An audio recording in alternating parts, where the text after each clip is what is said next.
औज़ुबिल्लाहिमिनश्शैतानिर्रजीम बिस्मिल्लाहिर्रहमानिर्रहीम। मेरा नाम है मोहम्मद मोहसिन अली और स्टूडेंट्स आज जो मैं आपके लिए लेक्चर लाया हूँ वो है केमिस्ट्री सेकेंड ईयर के चैप्टर नंबर 7 से। तो मैं इसमें बता देता हूँ बेटा, हम सेकेंड ईयर की केमिस्ट्री में क्या पढ़ने वाले हैं। तो दो मेन ब्रांचेस हैं, जो कि पहली है जी ऑर्गेनिक केमिस्ट्री और दूसरी है जी इनऑर्गेनिक केमिस्ट्री। बाकी भी ब्रांचेस हैं लेकिन उनके बारे में इतना डिटेल से नहीं बताया गया। तो बेटा आपके ज़हन के अंदर आ रहा होगा कि हम चैप्टर नंबर 7 से क्यों पढ़ रहे हैं, चैप्टर नंबर 1 से क्यों नहीं पढ़ रहे। तो चैप्टर नंबर 7 से एक केमिस्ट्री की ब्रांच शुरू हो रही है जिसका नाम है जी ऑर्गेनिक केमिस्ट्री। बहुत आसान है, ठीक है, इतनी मुश्किल नहीं है। तो आज हम ऑर्गेनिक केमिस्ट्री का स्टार्ट लेने वाले हैं, ठीक है। तो इसकी इंट्रोडक्शन की तरफ बढ़ने से पहले इसकी थोड़ी सी हिस्ट्री में बयान कर देता हूँ कि आज से 200 साल पहले, आज की बात नहीं हो रही, 20वीं सेंचुरी की बात नहीं हो रही, आज से 200 साल पहले की बात हो रही है कि जो भी कंपाउंड जहाँ से डिराइव किया जाता था उसको उसी की बेस पे क्लासिफाइड कर लिया जाता था और उसकी प्रॉपर्टी उसी की बेस पे बनाई जाती थी।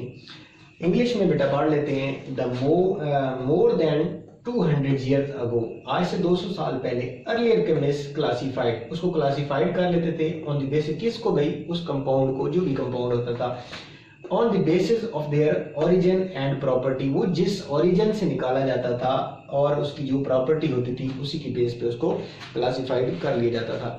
अब आ जाते हैं जी ऑर्गेनिक कंपाउंड पे। ऑर्गेनिक कंपाउंड क्या है बेटा, ज़हन के अंदर रखना है कि मैं आज से 200 साल पहले की बात कर रहा हूँ। The compound obtain from the living things, plants और animals are called organic compound.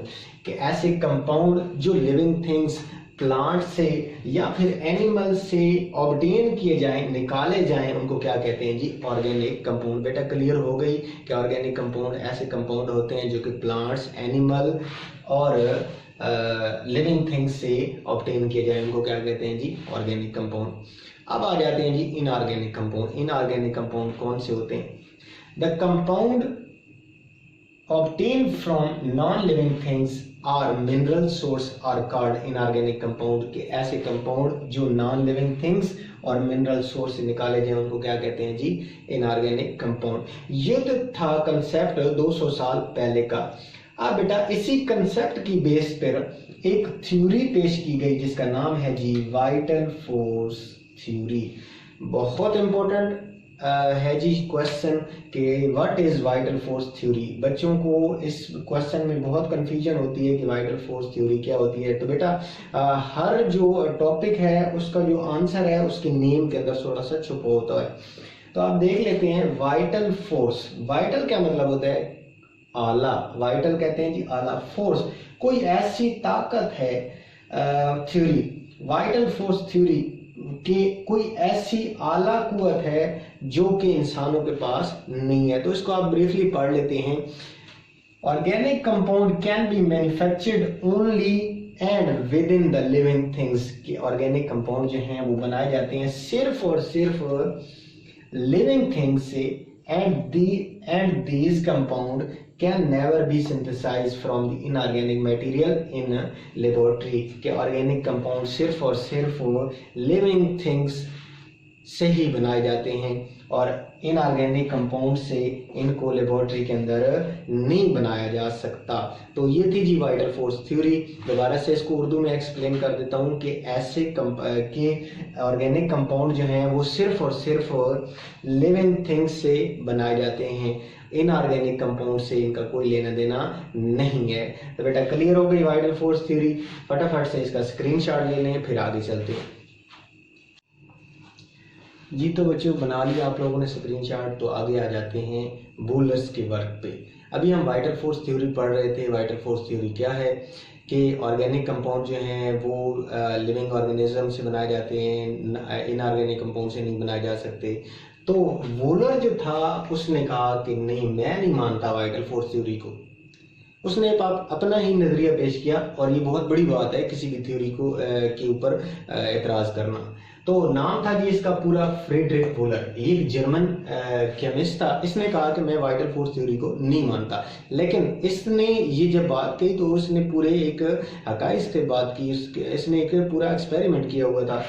तो इसने एक्सपेरिमेंट कौन सा किया हुआ था, इसने अमोनियम सायानेट का एक कंपाउंड जो है वो इनऑर्गेनिक कंपाउंड जो है उससे यूरिया बना लिया।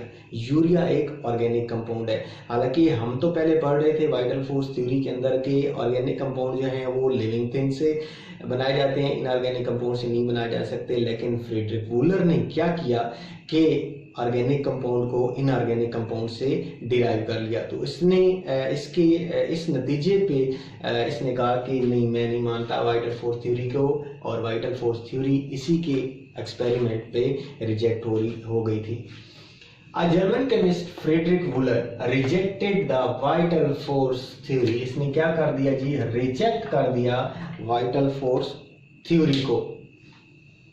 He obtained यूरिया, यूरिया का ये फार्मूला होता है, और मैं इसको मेरे दिल कर रहा है स्ट्रक्चरल फार्मूला भी लिख दूं, मैं यहाँ पे लिख देता हूँ स्ट्रक्चरल फार्मूला NH2C11O ये अमूमन सबको पता भी होता है, लेकिन फिर भी लिख दिया मैंने कि he obtained urea from ammonium cyanate. Ammonium cyanate एक इनऑर्गेनिक कंपाउंड है, मिनरल ओरिजिन, इसका जो ओरिजिन है वो मिनरल है। मिनरल से मतलब इनऑर्गेनिक कंपाउंड, ये इनऑर्गेनिक कंपाउंड ही है, इससे इसने क्या बनाया जी, यूरिया बनाया। मैं दोबारा से बता देता हूँ, German chemist Friedrich Wohler rejected the vital force theory, इसने रिजेक्ट कर दी vital force theory. He obtain urea, उसने यूरिया बनाया फ्रॉम अमोनियम साइनेट, और ये फार्मूला है अमोनियम साइनेट का, एमसीक्यू में बिल्कुल आ सकता है। NH4CNO carbon nitrogen oxygen, uh mineral origin.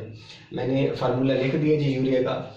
Urea is a organic compound, urea जो है वो क्या है जी, ऑर्गेनिक कंपाउंड है in the urine of mammal, mammal के यूराइन में ये पाया जाता है। तो अब इसके नजरिए की बेस पर कि ऑर्गेनिक कंपाउंड जो है वो इनऑर्गेनिक कंपाउंड से भी बनाया जा सकता है, उसने इसका रिएक्शन भी दिया नीचे। ये जी अमोनियम साइनेट का कंपाउंड है, लिखा गया है फार्मूला NH4CNO, मतलब नाइट्रोजन, 4 हाइड्रोजन, कार्बन, नाइट्रोजन और ऑक्सीजन। इस कंपाउंड को इसने हीट किया, ये जो ऑप्शन है इसका मतलब है ये हीट करना, ये हीट किया तो क्या बना लिया जी, ये मैंने फिर वैसे ही लिख दिया जैसे उधर लिखा था, ये क्या बना दिया जी, यूरिया बना दिया। तो आप देखें ना, इनऑर्गेनिक कंपाउंड से क्या बन गया, ऑर्गेनिक कंपाउंड। तो वाइटल फोर्स थ्योरी का जो नजरिया था कि ऑर्गेनिक कंपाउंड सिर्फ और सिर्फ लिविंग ऑर्गेनिज्म से बनाए जा सकते हैं, तो यहाँ पर आकर क्या हो गया, रिजेक्ट हो गया। तो अब इसकी बेस पर बेटा ये इसने काम नहीं किया था, उसके बाद पहले इसने काम किया था, उसके बाद बाकी साइंटिस्ट ने भी इनऑर्गेनिक कंपाउंड से ऑर्गेनिक कंपाउंड बना दिया।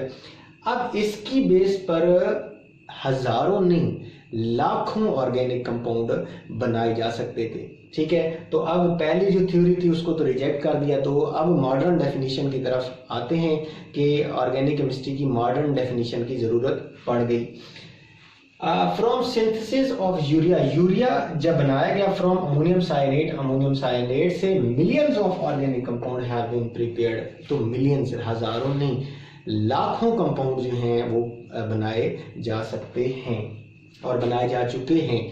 तो अब बेटा ये जो है, अब ऑर्गेनिक कंपाउंड का जो मेन एसेंशियल एलिमेंट है वो है कार्बन, ये याद रखना है। एसेंशियल एलिमेंट कौन सा है जी, कार्बन। इसके साथ हाइड्रोजन भी हो सकता है, हाइड्रोजन के साथ और डिफरेंट एलिमेंट भी हो सकते हैं, जैसे ऑक्सीजन हो सकता है, नाइट्रोजन हो सकता है, फास्फोरस हो सकता है, ये भी याद रखना है।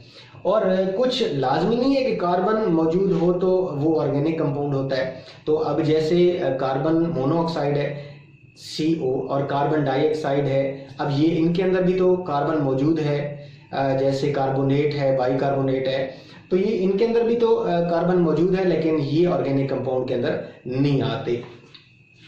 अब आ जाते हैं जी इसकी मॉडर्न डेफिनेशन के अंदर कि the branch of chemistry which deal with the study of compounds of carbon, hydrogen, hydrocarbon and their derivative.